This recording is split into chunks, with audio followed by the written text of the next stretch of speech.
ایک دفعہ انگلی کے اشارے سے ابو لہب نے کہا تھا نبی پاک کو آپ کا ہاتھ ٹوٹ جائے، اللہ نے فرمایا تبت یدا ابی لہب و تب، تو کہتا ہے میرے نبی کا ہاتھ ٹوٹ جائے تیرے دونوں ٹوٹ جائیں گے۔ اور سنو ابو لہب کا حال کیا ہو۔ ابو لہب کا معنی ہے ابو لہب شولوں کا باپ، لہب شولوں والا۔ کیا مطلب؟ ابو لہب اتنا حسین و جمیل تھا کہ اس کے جو رخسار تھے شولوں کی طرح چمکا کرتے تھے، اتنا خوبصورت تھا، لال سرخ رنگ تھا، خوبصورت آدمی۔ عرب میں جب غربت تھی تو اس کے گھر میں اس وقت بھی 2 اینٹیں سونے کی تھی، اتنا مالدار آدمی اور سردار تھا سارے مکے کا، لیکن نبی پاک کی بے ادبی کی۔ تمہیں پتہ ہی نہیں کہ رب دنیا میں سب سے زیادہ ناراض ہی اس سے ہے جو اس کے رسول کا بے ادب ہے، سب سے زیادہ ناراض ہی اسی سے۔ ابو لہب نہ گیا بدر کے موقع پر، ڈر گیا، کہنے لگا میں نے نہیں جانا، مکے میں رہ گیا، نہ گیا جہاد کے لیے، مسلمانوں کے خلاف نہ نکلا۔ لوگوں نے بڑا اس کو لان تان کیا، لیکن کہنے لگا میرے خرچے پہ 4-5 بندے لے جاؤ، میں نہیں جاؤں گا، پیچھے رہ گیا۔ لوگ کہنے لگے بچ گیا، لیکن اس کے جسم کے اندر ایسی بیماری نکلی کہ ریشے سے بھر گیا سارا وجود، ریشے۔ اس کے بچوں نے لے جا کے ابو لہب کو پیچھے ایک حویلی تھی مکے کے باہر، اس میں بند کر دیا۔ چیختا تھا، چلاتا تھا، میں بد دعا نہیں دیتا، پر اگر کلیجہ پھاڑ کے دیکھو تو دل بڑا زخمی ہے۔ میری حیات کو ٹکڑوں میں بانٹنے والے، جب تیری حیات بھی بکھرے تیری ممات بھی بکھرے، اللہ کرے اسی طرح تو بھی روئے جس طرح آج اس دھرنے میں شہید ہونے والے کی ماں روئی۔ اللہ کرے میری حیات کو ٹکڑوں بانٹنے والے، جب تیری حیات بھی بکھرے جب تیری ممات بھی بکھرے، بد دعا ہے تمہارے لیے، بد دعا ہے تمہارے لیے، جب تیری حیات بھی بکھرے تیری ممات بھی۔ بند کر دیا اس کو لے جا کے وہاں پیچھے، اور جب اس کو بند کر دیا کمرے میں تو چلاتا تھا، چیختا تھا، کوئی مجھے بچاؤ، کوئی پانی پلاؤ۔ دروازہ توڑ کے باہر نکلا تو چوک میں مر گیا ابو لہب۔ اتنی بدبو آتی تھی کہ کوئی قریب نہیں جاتا تھا۔ چوک میں لاش پڑی تھی، یہ ہے میت کسی بے ادب کی، منہ دکھانے کے قابل نہیں، اور ان کے دشمن پہ لعنت خدا کی، رحم پانے کے قابل نہیں ہے۔ چوک میں لاش پڑی ہے، تبت یدا ابی لہب و تب، چوک میں پڑی ہوئی ہے، کوئی قریب نہیں جاتا۔ اس کے بیٹوں سے لوگ جا کے کہنے لگے تمہارا باپ تھا، شرم کرو۔ ایک ملازم کو پیسے دیے اس کے بیٹے نے، کہا گڑا کھودو اور میرے باپ کو رسی کے ساتھ پکڑ کے اس میں پھینک دو۔ ایک گڑا کھودا مکے کی گلی میں، اور رسی کے ساتھ پکڑ کر، رسی کے ساتھ باندھ کر اس کی ٹانگ کو گھسیٹ کر اس گڑے میں ڈال دیا، اوپر سے مٹی ڈال دی، بدبو کا وہ ڈھیر بند کر دیا۔ ابو لہب مکے کا سردار تھا، پر جانے کہاں مردود دفن ہے۔ لیکن میانی صاحب کے قبرستان میں جاؤ، میانی صاحب کے قبرستان میں وہ علم الدین جسے اپنا نام بھی نہیں لکھنا آتا تھا، ہزاروں لوگ روزانہ اس کی قبر پہ کھڑے ہوتے ہیں اور رسول اللہ کی نعتیں سناتے ہیں۔ جا کے دیکھو تو صحیح منظر کتنا بدل گیا۔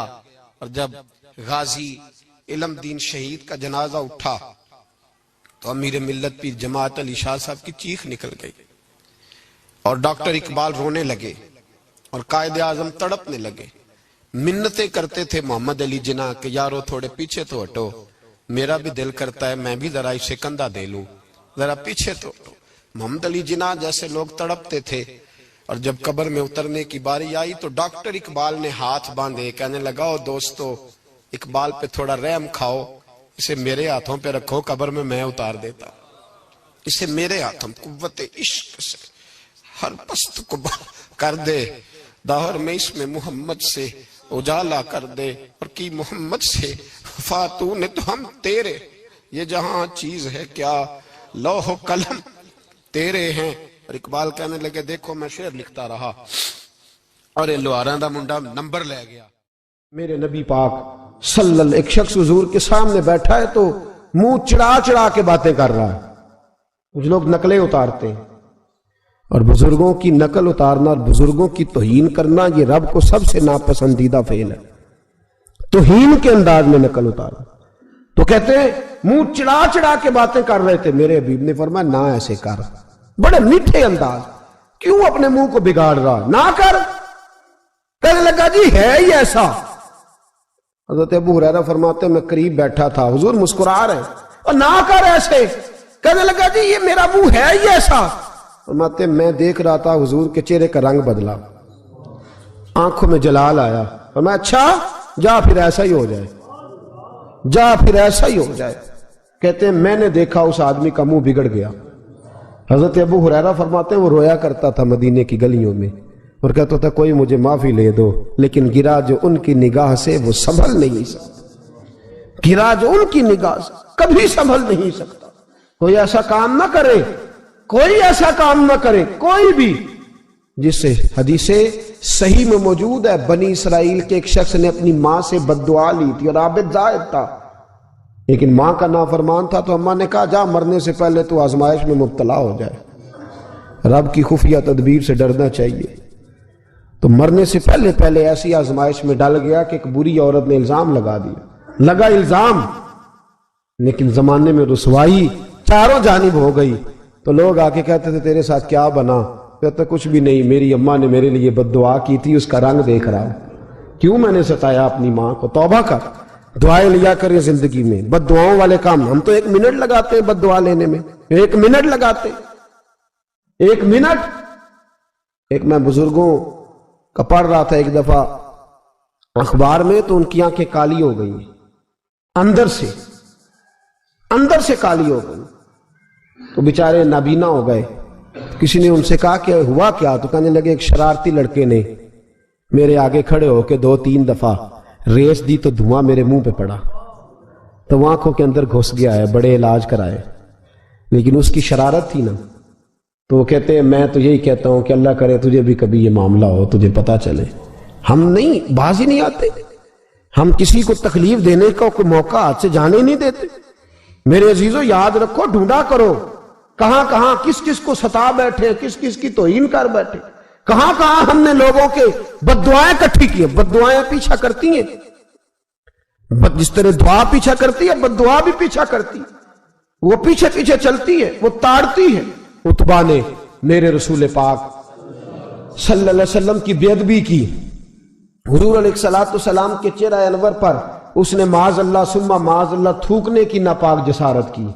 میرے حبیب نے دعا فرمائی یا اللہ اللہم سلط علیہ قلب، اللہ اس پر درندہ مسلط کر دے. ابو لہب کا بیٹا تھا، رات کو جب سوتا تھا تو ابو لہب 2-4 بندوں کو معاوضہ دے کے کھڑا کرتا تھا کہ نیزے لے کے کھڑے ہو جاؤ، میرے بیٹے کے قریب کوئی نہ آئے. توجہ ہے آپ کی؟ نیزے لے کے کھڑے ہو جاؤ. لوگ کہتے تو انہیں نبی بھی نہیں مانتا اور بات ہر ایک مانتا ہے، پیغمبر بھی نہیں مانتا. تو ان کے جملے کہنے لگا میں مانوں نہ مانوں بات الگ ہے، لیکن میرا تجربہ ہے جو اس کے منہ سے نکل جاتا ہے وہ ہو جاتا ہے، جو ان کی زبان اطہر سے نکل جاتا ہے وہ. ایک سفر پہ جا رہے تھے، قیام کرنا تھا، سونا تھا، 4 پہیاں لگی چاروں جانب. تو بیچ میں ابو لہب نے اپنے بیٹے کی 4 پائی لگائی، بیچ میں. جاگ رہے ہیں آپ لوگ؟ ارد گرد دوسرے لوگ سوئے، بیچ میں. اور لوگ کہنے لگے تو پاگل ہو گیا ہے، اگر کوئی شیر آئے گا تو باقیوں کو نہیں کاٹے گا، صرف اس کو کاٹے گا. کہنے لگا بد دعا تو اس کے لیے ہوئی ہے، دعائے ضرر تو اس کو ملی ہے، اسی پہ مسلط ہوگا. شیر آیا رات کے اندھیرے میں، لوگ تھکے ہوئے تھے، ایک بندہ جاگ رہا تھا. وہ کہتا ہے اس نے سب کے منہ سونگے لیکن کسی کو اس نے تکلیف، کسی کو تکلیف. سونگتے سونگتے عتبہ تک آیا. اور لفظوں کا فرق دیکھیے گا، آیا ہے، چیرا ہے، پھاڑا ہے، ٹکڑے کیے، حصے بکھرے کیے، لیکن ایک بوٹی بھی نہیں کھائی. مار دیا، چہرہ بگاڑ دیا، وجود کاٹ لیا، چلا گیا قتل کر کے. کھایا نہیں، ایک لقمہ بھی اس کے وجود. بھائی درندے پھاڑنے آتے ہیں کہ کھانے آتے ہیں؟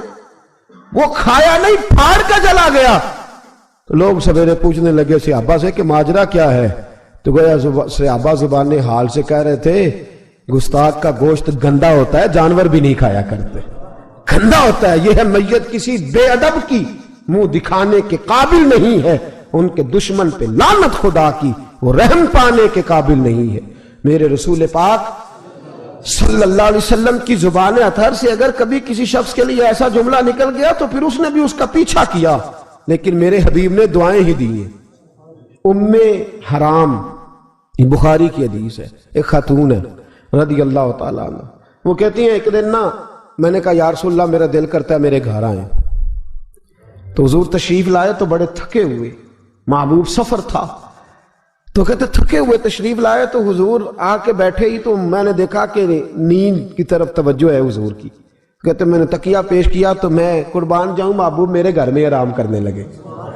کہتی ہم سارے نظارے دینے لگے، دیکھو ہم کتنے خوش قسمت ہیں کہ ہمارے بسترے بھی نور علی نور ہو گئے، ہمارا گھر بھی چمک گیا، روشنی پھیل گئی. کہتے ہیں حضور سوئے جب اٹھے نا تو مسکرا رہے تھے. حضور اٹھے تو اس زمانے میں کوئی تصور نہیں تھا بیڑی بیرے کا، کشتی جو سمندر میں چلتی ہے اس کا تصور ہی نہیں تھا. ابھی قریب قریب نہیں بنتی تھی وہ کشتیاں، دور دور علاقوں میں بنتی تھی، اور اگر بنتی بھی تھی تو ان میں بیٹھ کے مجاہد نہیں جاتے تھے، مجاہد خشکیوں کے رستے جایا کرتے تھے. بی بی کہتی ہیں حضور اٹھے تو مسکرا رہے تھے. تو میں نے کہا حضور آپ کیوں مسکرا رہے ہیں، خیر تو ہے؟ تو نبی پاک نے فرمایا میں نے دیکھا ہے سوتے ہوئے کہ میری کچھ امت کشتیوں پر بیٹھ کے بھی کافروں کے خلاف جہاد کرے گی، دریاؤں میں بھی. اقبال نے کہا نا دشت تو دشت ہے، دریا بھی نہ چھوڑے ہم نے، بحر ظلمات میں دوڑا دیے گھوڑے ہم. کشتیوں میں بھی جہاد کرے گی میں نے دیکھا ہے. تو کہتی ہے میں نے فٹافٹ کہا یا رسول اللہ مجھے بھی شامل کر دے ان میں. حضور مجھے بھی ان میں.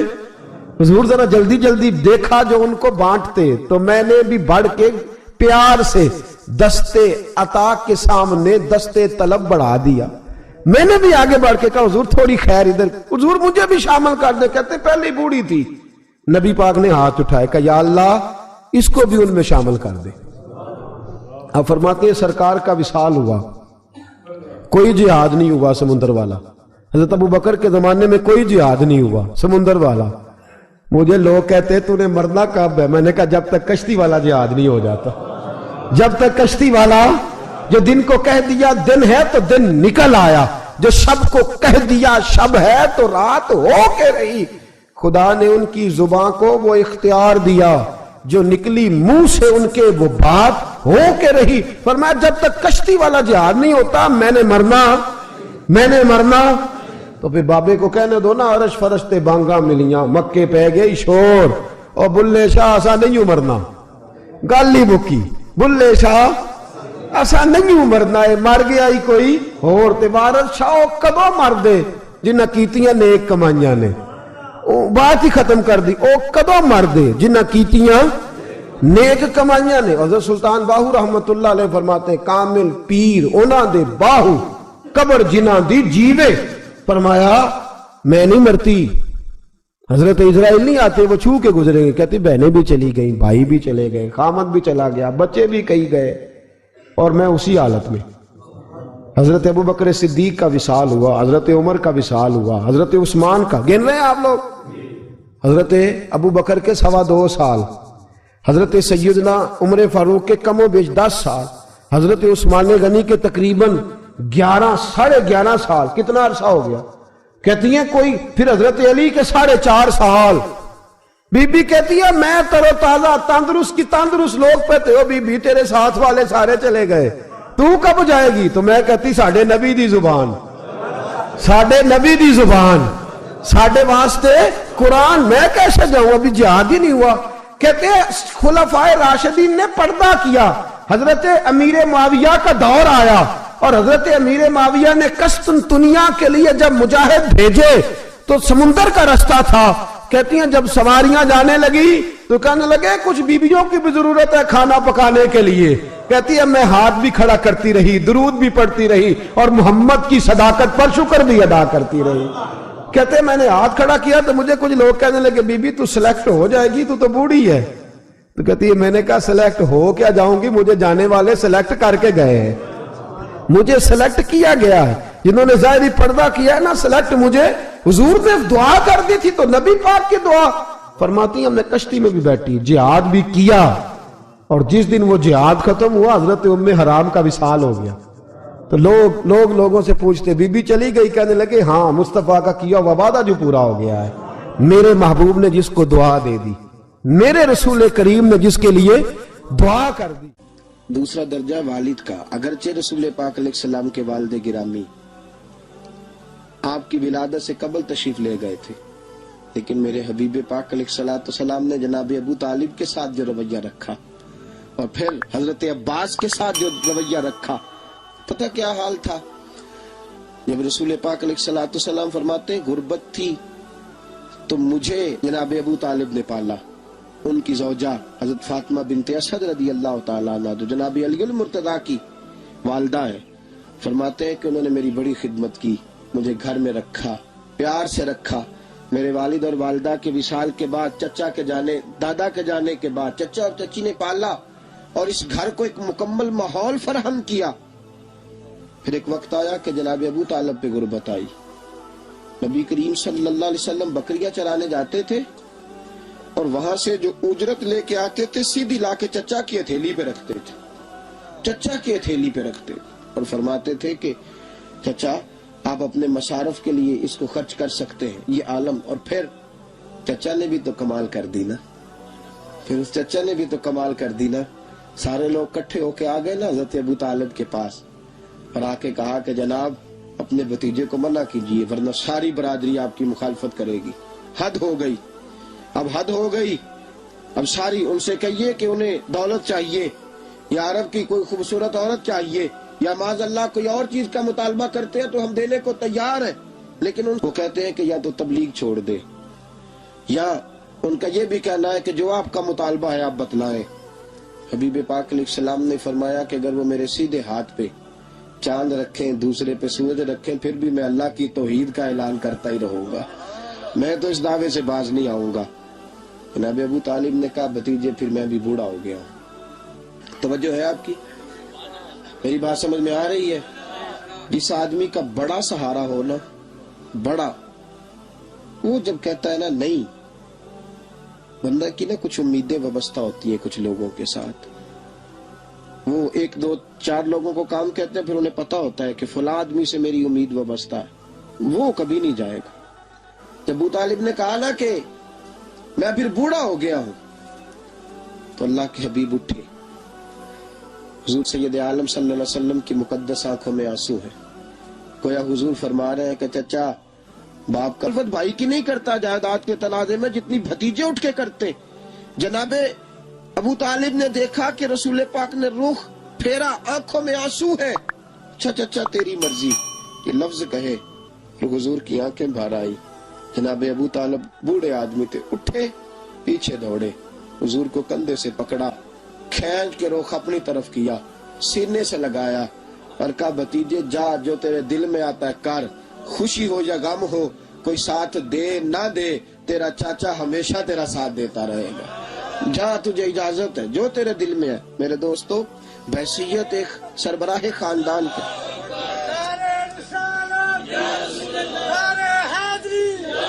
اب ان رشتوں کا تقدس، اور پھر جب جناب ابو طالب کا وصال ہوا اور جناب خطیۃ الکبریٰ بھی اسی سال میں گئی تو عام الحزن کہا یہ غم کا سال ہے، یہ غم کا سال۔ رشتوں کا تقدس جو نبی پاک علیہ السلام کے آنے پہ قائم ہوا، قبل اس کے انسانیت اس سے آشنا نہ تھی۔ رشتوں کو جو محبت اور خلوص کا رنگ میرے مصطفیٰ نے عطا فرمایا، دنیا کے کسی قانون میں اس کا تصور بھی نہیں کیا جا سکتا۔ اللہ علیہ کے پاس نے ایک بوڑھی اماں اپنا بیٹا چھوڑ گئی، تو حضرت صاحب نے کو 2 4 5 مہینے رکھا، تو بعد میں اس کی اماں کو بلا کے کہا کہ تو بیوہ ہے، بیٹا تیرا یتیم ہے، میں نہیں چاہتا کہ اس کا وقت ضائع ہو، یہ پڑھنے والا کوئی نہیں، سارے نہیں بھائی پڑھنے والے ہوتے، اب یہاں علماء بیٹھے ہیں، میں بے ادب بھی نہ ہو جاؤں، کچھ پورے 8 سال لگا کے بھی آ جاتے ہیں، سند بھی ان کے پاس ہوتی ہے، ناراض نہ ہو جانا، یہ تو سب اچھے لوگ ہیں، سند ہوتی ہے پر پتہ پوتا کوئی نہیں ہوتا، یہ اعلیٰ حضرت نے لکھی ہے بات، سند ہوتی ہے، پوری ڈگری ہوتی ہے، اس پہ کئی لوگوں کے سائن بھی ہوتے ہیں۔ تو بہت سارے طالب علم ایسے ہوتے ہیں جو مدارس میں کہتے ہیں میں فاضل فلاں ہوں، لیکن کوئی شے پاس، تو مولانا سردار احمد صاحب محدث اعظم پاکستان رحمۃ اللہ علیہ اس بوڑھی کو کہنے لگے تیرا بیٹا کند دینا ہے، پڑھنا پڑھانا اس نے کچھ بھی نہیں، تو یتیم بچہ ہے، کل کو تو کہے گی کہ میرے بیٹے نے وقت ضائع کیا تو واپس لے جاؤ۔ بوڑھی اماں رونے لگ گئی، کہنے لگی میں پڑھانے تو نہیں لائی تھی، میں تو آپ کو رب کا ولی سمجھتی ہوں، میں تو نوکری کرانے لائی تھی، نوکری۔ حضرت انس بن مالک کہتے ہیں میری اماں بھی حضور کی بارگاہ میں دے گئی تھی، تو حضور کی بارگاہ میں یہ نہیں کہا تھا کہ یا رسول اللہ پڑھا دیں، ہاں ہاں میں ذمہ داری سے بات کر رہا ہوں، یہ نہیں کہا تھا حضور مجاہد بنا دیں، یہ تھوڑی کہا تھا کہ یا رسول اللہ صلی اللہ تعالی علیہ وسلم سے مفسر، محدث، محقق، مفتی بنا دیں۔ حضرت انس کی اماں کہہ گئی تھی سونیا جب تک یہ رہے گا نا آپ کی نوکری کرے گا، یہ گھر کے کام کاج کرے گا، ڈیوٹی کرے گا، حضور یہ آپ کی نوکری کرے گا۔ تو میرے محبوب نے پھر دعا کر دی، اللہ اسے برکت عطا فرما۔ تم سمجھتا ہے خدمت والا خالی رہ جاتا ہے؟ جتنا ذائقہ خدمت والے کو ملتا ہے، جو اس کے نصیب میں آتا ہے، وہ کسی کا نصیب کہاں بھائی۔ حضرت انس کہتے ہیں حضور نے دعا کر دی برکت کی۔ مجھے تو کھیتی باڑی آتی بھی نہیں تھی، پر لوگوں کے باغ میں سال میں ایک دفعہ پھل لگتا تھا، میرے باغ میں 2 دفعہ لگتا تھا۔ حضور نے دعا کر دی یا اللہ اسے اولاد دے۔ فرماتے ہیں میرے بیٹے، میرے پوتے، میرے نواسے، میری بیٹیاں، فرماتے ہیں میں زندہ ہوں اور میری 100 اولادیں موجود ہیں۔ پریشان ہو گیا 100 سن کے کہ بچے 2 ہی اچھے، 100 اولادیں میری موجود ہیں۔ حضرت انس بھی مولانا سردار احمد صاحب کے پاس نا چھوڑ گئی بچہ، کہنے لگی حضرت جی میں کو پڑھانے کے لیے تھوڑا چھوڑ گئی ہوں، میں تو اس لیے چھوڑ کے گئی ہوں کہ آپ مہربانی کریں خدمت کرائیں۔ تو حضرت جی کہنے لگے کوئی ایسا کام ہی نہیں، خدمت والا کیا کراؤں؟ کہنے لگی پٹھے پوا لیا کرو جی۔ ہن لڑ پیندے نے، کہنے نے بچے کام کر دیں مدرسے دا۔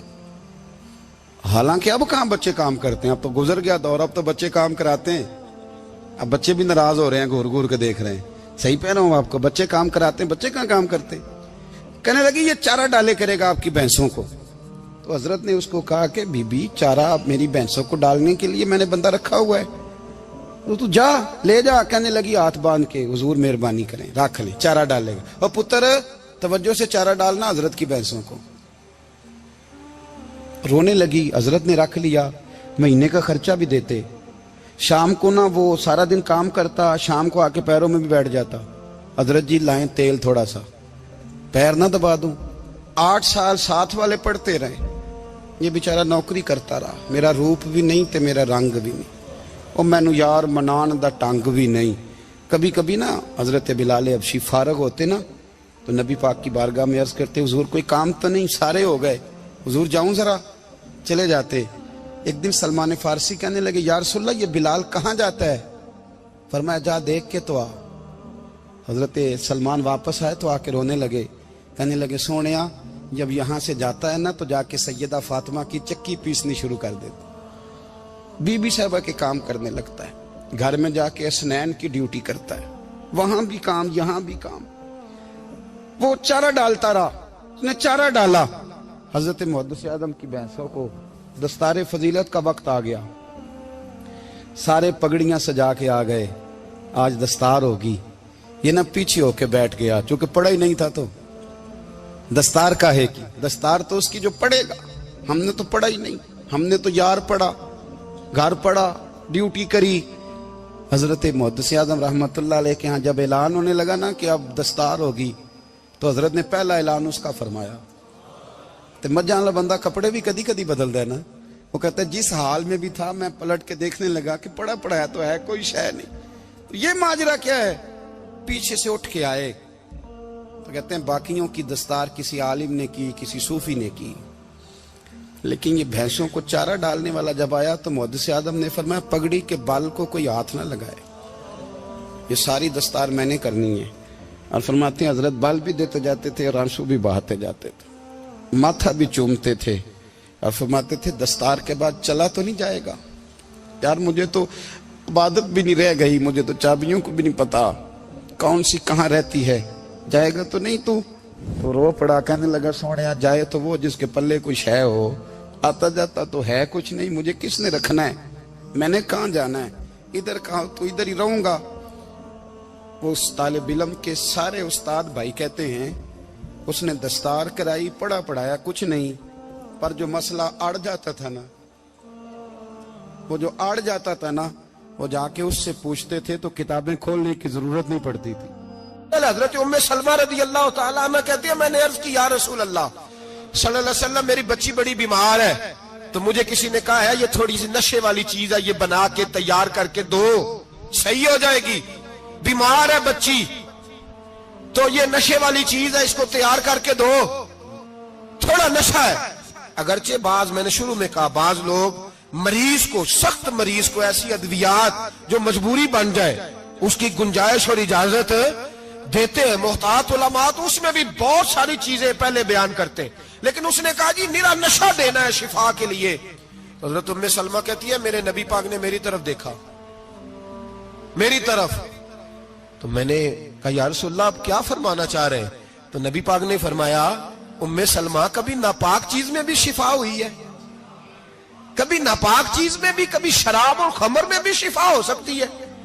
شفا رب کریم نے رکھی ہے پر شہد کے اندر رکھی ہوئی ہے, شفا اللہ نے رکھی ہے قرآن مجید میں رکھی ہوئی ہے. تو اس میں بھی کبھی یہ حضور نے بیان کیا ہے کہ اس کے اندر شفا ہو سکتی, تو امت کتنی دلیری کرتی ہے جو یہ مشورے دیتی ہے کہ اس کے اندر نشہ ہے, شراب ہے, تو کھانسی چلی جائے گی تو فلانی بیماری چلی جائے گی. نہ آؤ ان چیزوں پہ, نہ اپنے ایمان کو خرابی دو, اور نہ ایسی باتیں کرو جس سے کہ ڈائریکٹ رسول اللہ صلی اللہ علیہ وسلم کے واضح ارشادات کی مخالفت ہو. میرے نبی پاک صلی اللہ علیہ وسلم نے فرمایا, اور پھر کچھ لوگ کہتے ہیں تھوڑی پی ہے جی. اب تو میں تجزیے میں پڑھ رہا تھا کہ ایسی شراب ایجاد ہو گئی ہے, لوگ شراب پیتے ہیں اور وہ مست بھی رہتے ہیں, کار بھی چلاتے رہتے ہیں, کہتے ہیں جی نہیں ہمارا ذہن معاف نہیں ہوا تو یہ والی صحیح ہے, نشہ نہیں لاتی. میرے نبی پاک صلی اللہ علیہ وسلم نے فرمایا جس چیز کی تھوڑی مقدار, زیادہ مقدار حرام ہے اس چیز کی تھوڑی مقدار بھی حرام ہے, جس کی زیادہ مقدار حرام ہے اس کی تھوڑی بھی. تو خمر اور شراب اگر فل پینا جائز نہیں تو تھوڑی پینا بھی جائز, یہ حرام ہے اور حرام تھی اور قیامت تک حرام ہی رہے گی. میرے نبی پاک صلی اللہ علیہ وسلم نے منع کیا اور حضور نے اظہار ناپسندیدگی فرمایا, فرمایا 40 دن تو عبادت ہی قبول نہیں ہوتی شراب پینے والے جب تک سچی توبہ نہ کرے. یہ لفظ جب ادا کرتا ہوں تو شرم سے میری زبان لڑکھڑاتی ہے کہ یار درباروں پہ بھی نشہ بکتا ہے. میں یہ بات کر رہا ہوں صوفیاء کا ترجمان, درباروں پہ مزاروں پہ, اور سجادہ نشینوں تمہیں زمین نگل جائے, آسمان تمہیں لے اڑے, تم پر قہر نازل ہو, تم نے باپ دفن کر کے تو وہاں نشے کا اڈا بنا لیا, ماؤں سے بیٹے چھیننے لگے ہو, عورتوں کے سروں سے کپڑے چھیننے لگے ہو, سہاگ مارنے لگے ہو, بیٹیاں اور بیٹے یتیم کرنے لگے ہو, نشہ بیچتے ہو درباروں اور مزاروں پہ. یہ تماشا لگ گیا. آپ کیسے کروں یہ بات, پر کرنی پڑ رہی ہے, مجبوری ہے, یہ مضمون مکمل نہیں ہو سکتا. بند کر دیں وہ دربار, ہمیں نہیں چاہیے جن درباروں پہ نشہ بکتا ہے. میں ذمہ داری سے کہہ رہا ہوں, بات ریکارڈ ہو رہی ہے. جوتے کی نوک پہ وہ سجادہ نشین جو امت کو ڈرگز دیتا ہے, وہ سجادہ نشین کا ڈیرا نہیں, وہ گند کا اڈا ہے, وہاں سے فیض نہیں مل رہا, امت کی تباہی ہو رہی ہے. بتا دو, پھیلا دو, اس کو اعتراض کرنا کرو. میرے رسول پاک سید عالم صلی اللہ تعالی علیہ وسلم کا دین ضروری ہے, کسی پیر کی سجادگی ضروری, بولیے سجادگی ضروری. بڑی ذمہ داری سے کہہ رہا ہوں اور نمائندگی کر رہا ہوں اپنی جماعت کی. نہ ہمارے بزرگوں نے کل اس کی حمایت کی تھی, نہ آج کرتے ہیں, نہ قیامت تک کریں گے. بند کر دے وہ دربار اور مزار. بزرگ دنیا میں یہ کام کرنے آئے تھے اور ہماری سوچ اتنی گر گئی ہے, اتنے ہم کمزور ہو گئے. کہتے ہیں جب اس کو چڑھ جاتی ہے تو پھر بڑی معرفت کی باتیں سناتا ہے. تجھے شرم نہیں آئی ہے لفظ کہتے ہوئے؟ اب نشئی تجھے معرفت سکھائے گا, اب تو شرابی سے, بھنگی چرسی سے دین سیکھے گا. کہتے ہیں اس نے پی ہوئی تھی, چڑھی ہوئی تھی, وہ بات کر دی تو میرا کام بن گیا. اتنی گندی اور میلی سوچ صاحب ایمان کی ہوتی ہے, تو اب نشیوں سے جا کر دعائیں کرائے گا. سن, میرے نبی پاک صلی اللہ علیہ وسلم نے فرمایا جو شراب پی لے, نشہ کر لے, اس کی تو 40 دن تک عبادت رب قبول نہیں فرماتا. تو کہتا چڑھی ہوئی تھی تو اس نے دعا کر دی, تجھے شرم ہی نہیں آئی بات کرتے, حیا ہی نہیں کیا تو نے جملہ بولتے. یہ کوئی تصوف اور طریقت ہے؟ جاؤ اٹھا کے لے جاؤ. ایسی کوئی تصوف اور طریقت ہمیں نہیں چاہیے. ہمیں وہ والی طریقت چاہیے جس میں خدا کے قرآن کی بات ہوتی ہے اور محمد مصطفیٰ کے فرمان کی بات ہوتی ہے صلی اللہ علیہ وسلم. تو بھائی یاد رکھو, یہ کوئی طریقہ نہیں. ایک مزار ہے, مجھے ایک صاحب کہنے لگے آ جائیں یہاں بھی فاتحہ پڑھیں. میں نے کہا یہاں کیا ہے؟ کہنے لگے تھے تو بابا جی نشہ وشا کرتے، پر اب سنا ہے لوگوں کی منتیں بڑی پوری ہوتی ہیں، مجھے جذبات بڑے کم آتے ہیں۔ میں نے اس آدمی کو گریبان سے پکڑ لی، میں کہا ادھر ہٹ، وہ تو نشہ کرتا تھا اور تو جاتا تھا، تیری یہ کیسے طاقت ہوئی؟ تو نے مجھے مشورہ دے دیا ہے، تو ہمیں کمزور سمجھتا ہے؟ ہم کمزور ایمان کے لوگ ہیں، اور میں یہاں تجھے کہوں گا نہیں نہیں میں یہاں نہیں جاتا، میں وہاں جاتا ہوں۔ بالکل کوئی لگی لپٹی بات نہیں، کھری بات۔ تصوف وہ، دربار وہ جہاں قرآن پڑھا جائے اور رسول اللہ کی حدیث سکھائی جائے، باقی کوئی مطلب نہیں کسی قسم کا۔ میں داتا صاحب کبھی جاؤں نا جلسہ کرنے کسی کام سے، کسی تقریب میں، تو میں داتا صاحب کے مزار پہ نہیں جاتا، میں کہتا ہوں یار یہ جرانہ نہیں کہ بندہ کسی کام آیا تھا تو فاتحہ پڑھ لی، واپس چلو، گکھڑ سے سپیشل آئیں گے داتا صاحب کے مزار پہ حاضری دینے، اور میرے سنگی گواہ ہیں کہ میں سپیشل ٹائم نکال کے بہت سارے کام چھوڑ کے سپیشل جاتا ہوں، اور میں مراد ماننے نہیں جاتا، میں داتا صاحب کا شکریہ ادا کر دے جاتا ہوں۔ میں ان سے کہتا ہوں حضور آپ کی مہربانی، آپ یہاں آئے تو ہمارے بڑے بھی رسول اللہ کے غلام بن گئے۔ میں تو سلام عقیدت پیش کرنے جاتا ہوں، ہم مزارات پر جانے کے قائل نہیں، بلکہ ہماری تو عقیدت کا درجہ ہی مکمل نہیں ہوتا جب تک ہم مزار پہ سلام نہ کریں۔ پر مزار داتا صاحب کا، مزار خواجہ معین الدین اجمیری کا، مزار غوث اعظم جیلانی کا، مزار محدث اعظم مولانا سردار احمد کا، مزار اولیاء کا، مزار میاں شیر محمد شرک پوری کا، مزار رب کریم کے بندوں کا۔ بھنگیوں چرسیوں کے مزار نہیں ہوتے، اور نام ان مزارات کے قائل ہیں، بالکل قائل نہیں ہم۔ میں تھوڑے دن پہلے لاہور گیا تھا، تو میں کار میں میاں صاحب میاں شیر محمد شرک پوری کا ذکر کر رہا تھا، میں اپنے دوستوں سے کہہ رہا تھا یار بہت بڑا بابا ہوا ہے، تو مجھے کہنے لگی کرامت کیا ہے؟ میں نے کرامت یہ ہے کہ ساری زندگی سنت کا درس دیا ہے۔ تو مجھے کہنے لگے آپ کبھی گئے نہیں؟ میں نے کہا میں اسپیشل گیا تھا، اور تھوڑے دنوں کے بعد پروگرام بناؤں گا تو میں ساتھ لے کے جاؤں گا۔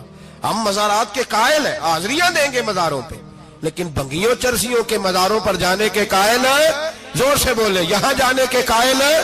کوئی عقیدہ نہیں ہے ہمارا۔ نشہ بکے گا اب مزاروں پہ، اب یہ تصوف ہوگا وہاں، یہ طریقت ہوگی، اور ملت پر رحم کھاؤ خدا را۔ اگر تمہارے قومی ادارے کہتے ہیں رپورٹ کرنے والے کہ 70 لاکھ پاکستانی نشہ کرتا ہے، تو کیا تمہیں یہ نہیں پتا کہ نشہ بیچتا کون ہے؟ کیا تمہیں یہ نہیں پتا کہ ڈرگز کا کاروبار کون کرتا ہے؟ اگر تمہیں یہ پتا ہے تو کیا یہ خبر نہیں تمہیں کہ ان رگوں پر یہ خون اتارتا کون ہے؟ میں اپنے بزرگوں سے معذرت کے ساتھ، نشے کا آغاز، ناراض تو نہیں ہو جائیں گے بزرگ، نوجوانوں کو میں لتاڑ لیتا ہوں لیکن بزرگوں کی عزت کرنا سنت ہے، تو میں بزرگوں سے معذرت کے ساتھ یہ یوں سمجھ لیے خوگرے حمد سے تھوڑا سا گلا بھی سن لے۔ نشہ سگریٹ سے شروع ہوتا ہے، سگریٹ سے۔ میں تمباکو کو حرام نہیں کہتا، یہ فتویٰ نہیں دے رہا، تمباکو کا حکم وہی ہے جو مولی کا ہے، جو کچے پیاز اور لہسن کا ہے، کہ آپ جب کھا لیتے ہیں تو منہ سے بدبو آتی ہے، تو آپ مسجد میں آئیں تو آنے سے پہلے مسواک کریں، منہ صاف کریں، پھر آپ آ جائیں، تو جائز ہے، مکروہ ہے لیکن حرام ہے۔ لیکن تمباکو سے آگے جب حالات بڑھتے ہیں، تجزیہ نگاروں نے لکھا ہے کہ ہمارے پنجاب کے کچھ علاقوں میں اب سگریٹ سے نکال کے نا، پہلے بھی بھرتے تھے لوگ اس میں بڑا کچھ، اب پتہ ہے کہ نیا نشہ ایجاد کیا ہے، اب اس کے اندر چرس بھی بھرتے ہیں، اور چھپکلی کو مار کے سکھا کے خشک کر کے اس کو پیس کے وہ ساتھ نشے کے ملاتے ہیں، اور اس کا حال یہ ہوتا ہے کہ آدمی کو زیادہ نشہ ہوتا ہے، اور کہتے ہیں وہ اتنا گند ہے کہ وہ آدمی کسی کو دانت بھی لگائے گا تو وہ بندہ بھی بیمار ہو جائے گا۔ کیا یہاں لوگ اسپرٹ نہیں پیتے آپ کے ملک میں؟ اور ہم کبھی سڑک پہ جاتے ہیں تو نشئی کو دیکھ کے مذاق کرتے ہیں، دیکھنا میں ہارن لگاؤں گا تو گاڑی کے ہارن سے گر جائے گا، لیکن تجھے پتا نہیں کہ یہ کسی ماں کا بیٹا ہے، پتا نہیں کسی بیوی کا شوہر ہے۔ ایک ہمارے دوست ہیں، بزرگ ہیں، ان کا داماد فوت ہو گیا، نشہ کرتا تھا، تو میں تعزیت کرنے ان کے گھر پہنچا تو کھڑے ہو گئے ہاتھ باندھ کے، کہنے لگے حضرت صاحب باقی ساریاں گلاں چھڑ دیو، صرف نشے تے تقریر کریا کرو. وہ جب جیتا تھا تو تب بھی اس کے بچے یتیم ہی تھے، یتیم ہی تھے. میری بیٹی جب میرے گھر آتی تھی اور میں اپنے پوتوں کے اتنے کپڑے اسے پہننے کو دیتا تھا تو میرا کلیجہ پھٹتا تھا. اور میری بیٹی اس کی زندگی میں بھی بیوہ کی زندگی گزار رہی تھی. وہ میری بہوؤں کے اترے ہوئے کپڑے پہنتی تھی.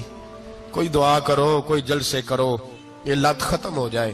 اور کہنے لگا اب میرے وہ چلا تو گیا ہے، دادا دادی اس کے پہلے کوئی نہیں، چچا ہے کوئی نہیں، جب تک تو میں زندہ ہوں ان نواسوں کو کوئی روٹی کا لقمہ، کوئی کپڑا مل جائے گا. لیکن سوچتا ہوں میں بوڑھا ہوں، مر گیا تو ان کو کوئی پوچھے گا بھی نہیں، کون ان کی خبر. اتنا ظلم اس قوم سے، اتنی زیادتی. اور آرام سے لکھ کر لوگ گزر گئے کہ یہ 70 لاکھ ہے، ان کا درد تو سمجھو، تکلیف تو سمجھو. 7 فٹ کا سونا جوان اور نشے کا عادی ہے تو کسی نالی میں پڑا ہوا ہے. اور میں نے کہا اس قوم کے ساتھ اس سے بڑا بھیانک مذاق کیا ہوگا. کوئی دانشور تھا بڑا ظالم. اس ظالم سے کوئی مشورہ لینے آیا، اس نے آ کے کہا تو بڑا ظالم ہے، بڑے کڑوے مشورے دیتا ہے، میرا ایک دشمن ہے، میں اس سے بدلہ لینا چاہتا ہوں، میرا دل کرتا ہے اس کا بچہ قتل کر دوں تاکہ وہ تڑپے. تو ظالم نے کہا اسے قتل نہ کر، وہ تو اس کا باپ 2-4 مہینے رو کے چپ کر جائے گا. پھر میں سخت سزا دینا چاہتا ہوں، مشورہ دے. تو اس نے کہا اس کے بچے کو نشے پہ لگا دے. جس کا بچہ نشہ کرے گا وہ باپ روز مرے گا، روز جیے گا، وہ ماں روز مرے جیے گی. نشے پہ لگا دے. اس قوم کے ساتھ سب سے بڑا ظلم یہ ہوا کہ ملت کا جوان نشے پہ لگ گیا، ڈرگز پہ لگ گیا. اتنے تباہ حالات ہوئے کہ جوان چڑھتی جوانیاں. اماں نے کتاب دے کے بھیجا تھا اور کالج سے واپس آئے تو نشے کے ٹیکے ہاتھوں میں پکڑے ہوئے، ٹیکے. اور آپ کے اس ملک کے اسلام آباد میں ایک دن میڈیا نے وہ خبر بھی وائرل کی اور وہ چیز بھی دکھائی لوگوں کو. 3 مہینے کا بچہ لے کے نشئی سڑک پہ آ گیا. اس نے کہا میرا نشہ ختم ہو گیا، میرا بچہ خرید لو، 2 پڑیاں دے دو. تو وہاں بیبیاں جو سن رہی تھیں وہ بھی چیخے مار کے رو رہی تھی. یہ ظلم کیا اس قوم کے ساتھ. اور کرپشن کی لعنت نے اجازت دی سپلائی کرنے والوں کو کہ گلی گلی بیچے، گلی گلی. انہوں نے کچھ تھوڑا ظلم نہیں کیا ان حکمرانوں نے. اور ہماری اپوزیشن اس کو نہ صرف اتنا پتا ہے کہ یہ جائیں اور ہم آئیں، اس سے زیادہ کوئی غرض نہیں. بھائی کرپشن کے خلاف نکلے ہو تم، نشے کے خلاف کس دن نکلو گے؟ جوئے کے خلاف کس دن؟ قوم تو مر رہی ہے نشے سے، اس کے خلاف میدان میں کب آؤ گے؟ صرف اتنا ہے کہ یہ جائیں اور ہماری باری آئے، اس سے زیادہ کچھ نہیں.